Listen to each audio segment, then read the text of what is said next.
passé une excellente journée. Aujourd'hui, je t'ai concocté une petite vidéo fort sympathique où on va lire le lore de Harry, toutes les petites oreilles toutes mignonnes. Wally walou.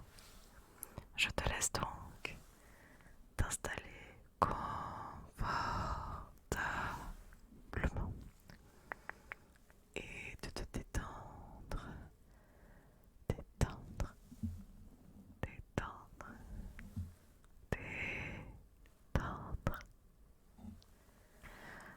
Harry, le renard à 9 queues.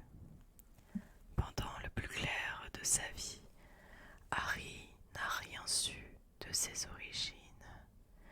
L'histoire de sa tribu Vastaya était perdue. Seule exception, les gemmes jumelles qu'elle porte depuis toujours. Dans ses souvenirs les plus anciens, Harry courait déjà avec des renards des glaces dans les zones septentrionales de Songzan, tout en sachant qu'elle n'était pas des leurs. Il la considérait comme un membre de leur meute. Au cours de cette existence sauvage de prédateurs, Harry éprouvait une profonde connexion avec les forêts qui l'entouraient.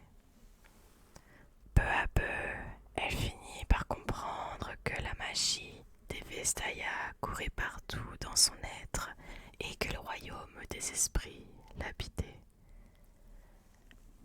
Comme personne ne pouvait la former, elle a appris à utiliser ses pouvoirs à sa manière, le plus souvent pour affûter ses réflexes pendant la chasse.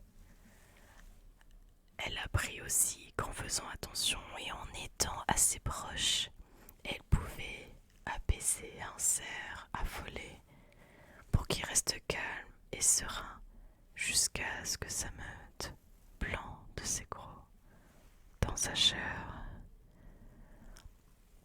Le monde des mortels était aussi lointain et inquiétant pour Harry que pour les renards des glaces, mais il l'attirait pour des raisons qu'elle ne comprenait pas.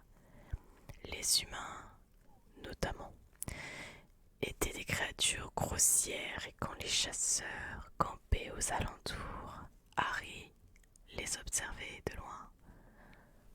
Quand l'un d'eux était blessé par une flèche perdue, Harry pouvait sentir sa vie le quitter.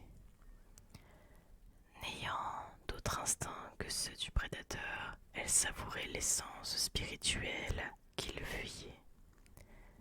Grâce à celle-ci, Harry captait des fragments de souvenirs, l'être cher perdu au combat, les enfants laissés derrière en partant pour le nord. Harry transformait doucement les émotions du blessé pour qu'elles passent de la peur à la joie. Et elle le réconfortait pendant son agonie avec des visions de prairies ensoleillées. Elle constata qu'elle saisissait peu à peu le langage des hommes comme si les mots lui parvenaient d'un vieux rêve. Et Harry sut que l'heure était venue de quitter la meute. Elle resta en marge de la société, mais elle se sentait plus vivante que jamais. Sa nature de prédateur demeura, mais elle était prise dans un tourbillon d'expériences, d'émotions et de coutumes inconnues. Elle semblait également fasciner les mortels et elle s'en servit souvent à son avantage, sillonnant leur essence en les charmant avec des souvenirs de beauté, des hallucinations de désir, des rêves colorés de pure mélancolie. Elle s'enivrait de mémoires qui n'étaient pas les siennes et prenait plaisir à tuer, alors même qu'elle ressentait la douleur de ses victimes. Elle éprouvait la tristesse et l'exaltation en bref moment d'expérience fascinante, et elle en voulait toujours plus.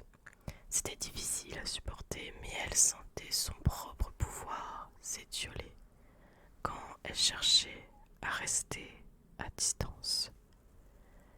Elle y revenait encore et encore. Avec le temps, elle finit par se voir comme la voyaient les mortels, comme un monstre. Pourtant, un jour, un artiste tomba sur elle alors qu'elle aspirait la substance vitale d'un homme au-dessus duquel elle était penchée. D'autres auraient fui, mais il resta et lui offrit sa propre essence vitale en échange de son cœur. Pour la première fois de sa vie, Harry accepta d'aimer et d'être aimé totalement et sans restriction. Leurs journées s'écoulèrent dès lors dans la joie et les rires, Harry apprenant à apaiser sa faim avec son amant. Elle était heureuse jusqu'à ce qu'elle perde le contrôle et vide totalement l'artiste de sa force vitale.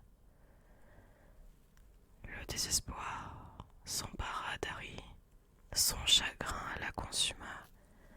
Elle venait de perdre la seule et unique personne qu'elle eût jamais aimée. Qui l'eût jamais aimée?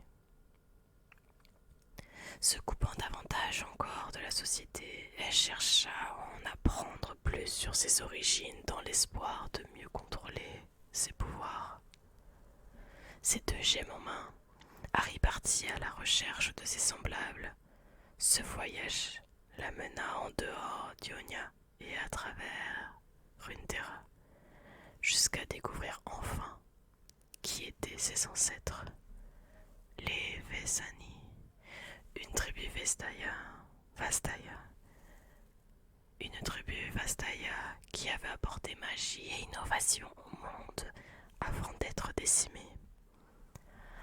Inspiré par leurs souvenirs, Harry parcourut désormais le monde à la recherche d'autres vestiges des Vésani. Elle espère poursuivre leur héritage et faire à son tour le bien dans le monde, n'étant plus alourdie par le poids de ses regrets. Elle espère laisser derrière elle les souvenirs volés et se créer les siens.